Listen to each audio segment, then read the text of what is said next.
اب وہ کیس کس صورتحال میں ہے, کس تفتیشی مرحلے میں ہے. تو اصل مسئلہ ہمارے ہاں یہ ہے کہ سزا کی یقینیت جو ہے اس کے بارے میں لوگ جو ہیں وہ اظہار کر رہے ہیں کہ اس کے بارے میں ہمارے ہاں کوئی منظم نظام نہیں ہے. قبلہ یا صاحب ایک اور کی یقینیت نہ ہو, صحیح ہے, درست فرمایا آپ نے. ایک اور تک میں نہیں سمجھتا کہ کوئی بہتری کی امید ہے. چونکہ آپ اسلامی نظریاتی کونسل کے سربراہ ہیں تو خاص طور پہ اس وقت بہت بڑا, میں کل بھی اس بات کو مفتی تقی عثمانی صاحب ہمارے ساتھ تھے, منیب رحمان صاحب ساتھ تھے ہمارے, ہم نے یہی بات کی بنیادی طور پر کہ اس ملک کے اندر 90% کے قریب شرعی قوانین نافذ ہو چکے ہوئے ہیں, اس کے باوجود بھی لوگ اس کو ایک شرعی قوانین والے ملک نہیں سمجھتے. آپ کی آواز پوری طرح مجھے سنائی نہیں دی, میں عرض کر رہا ہوں جو کچھ میں سمجھا ہوں, جو کچھ میں سمجھا ہوں, اسلامی نظریاتی کونسل نے تو مسلسل خاص کر جو قصور کا واقعہ ہوا زینب بچی کے قتل کا, اس میں ہم نے بہت زبردست ایک فکری برین سٹارمنگ کی اور اس میں ہم نے بہت جامع سفارشات دی ہیں. اس میں ایک سفارش یہ ہے کہ فوری سماعت کی عدالتیں ہوں. اب بھی ہم یہ کہتے ہیں کہ یہ جو سانحہ سیالکوٹ ہے یہ انسداد دہشت گردی عدالت میں ہے, تو ہماری امید یہ ہے کہ انسداد دہشت گردی عدالت جو ہے وہ روزانہ کی بنیاد پر سماعت کرے تاکہ جلد از جلد جو ملزمان ہوں ان کو کیفر کردار تک پہنچایا جائے, تب کہیں جا کے حالات میں بہتری آئے گی. بہت شکریہ جی, ڈاکٹر صاحب نے بڑی تفصیل سے بات کی. میں پہلے بھی کہہ رہا تھا اور آج بھی کہتا ہوں کہ بنیادی طور پر خاص طور پہ حرمت رسول کے معاملے کا 4 عدالتیں 4 صوبوں میں بنانا کوئی مشکل کام نہیں. آپ پورے پاکستان میں گن لیں نا تو آپ کو 40 سے زیادہ کیسز ملیں گے پورے 77 سال کی تاریخ کے اندر. یہ 40 کیس 4 عدالتوں میں چلانا مشکل کام ہے. ایک تھانہ ہو جو انویسٹیگیٹ کرے جس کے اندر وہ لوگ ہوں جن کو آپ واقعی تذکرہ کو سمجھتے ہوں, ایشو کو سمجھتے ہوں, سینسٹیو ہوں, نیک ہوں, سب کچھ ہوں. جج وہ ہو کہ جس کے اوپر خود لگتی ہو الزام. مطلب ہمارے ہاں ہوتا کیا ہے کہ ہم حدود لا بنا لیتے ہیں, جو ایس ایچ او تحقیق کرتا ہے اس پہ بھی حدود لا لگ سکتا ہے, جو جج سنتا ہے اس پہ بھی حدود لا لگ سکتا ہے, جو جناب اپنا وکیل مقدمہ لڑتا ہے اس پہ بھی حدود لا لگ سکتا ہے. ہم تو مذاق کر رہے ہوتے ہیں نا قانون کے ساتھ. مرسڈیز گاڑی اگر گدھا گاڑی والے کو چلانے کے لیے دے جائے تو ٹکر مرے گا اور کیا کرے گا. اصل مسئلہ یہ ہے کہ کل سے بھی, اور میں تمام لوگوں علماء کو یہ چاہیے, انسداد دہشت گردی ہمارا کچھ 70 سال کا مسئلہ نہیں ہے, صرف 12 سال کا. ان 2007 سے لے کے اب تک انسداد دہشت گردی ہوئی ہے 13 سال. اس نے بھی 13 سال میں بھی پیک کے سال 7 ہیں. آپ نے باقاعدہ پاکستان کے پورے کونے کونے میں دہشت گردی کی عدالتیں بنائی ہیں 7 سال کے اندر. حرمت رسول کا معاملہ جو ہے وہ 1922 سے غازی علم دین سے چلا آ رہا ہے. آپ ایک عدالت نہیں قائم کر سکتے. اس کی وجہ یہ ہے کہ آپ اس ایشو کو علیحدہ کر دیں, پھر اس کے بعد جو بھی ایشو آئے, کوئی گیس پہ کسی کو قتل کرے, کوئی چوری پہ کسی کو قتل کرے.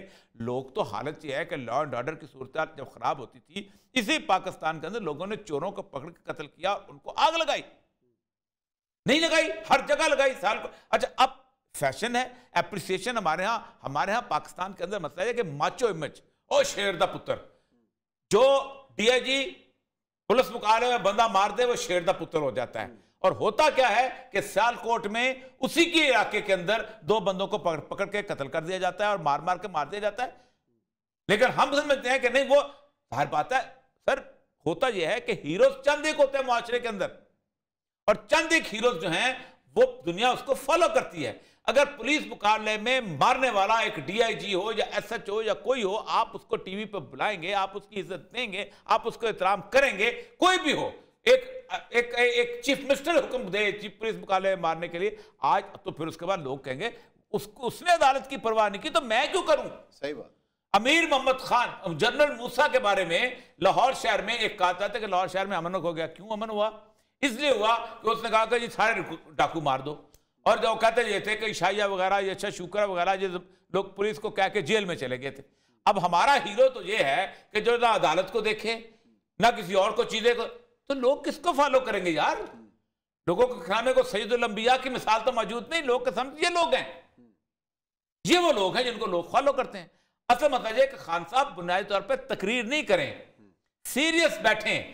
7 میں ہوا تھا وہاں پر نا, میں وہاں تھا انگلینڈ کے اندر, آپ سوچ سکتے ہیں کوئی ایم پی ایسا نہیں تھا کہ جو مسلمانوں کی شادی کی سالگرہ کی تقریب میں نہ جاتا ہو ٹو نو کہ ہمارے ساتھ ان کا مسئلہ ہو کیا گیا ہے کہ یہ لوگ بندے مارنے شروع ہو گئے ہیں، یہ ناراض ہو کیسے گئے ہیں۔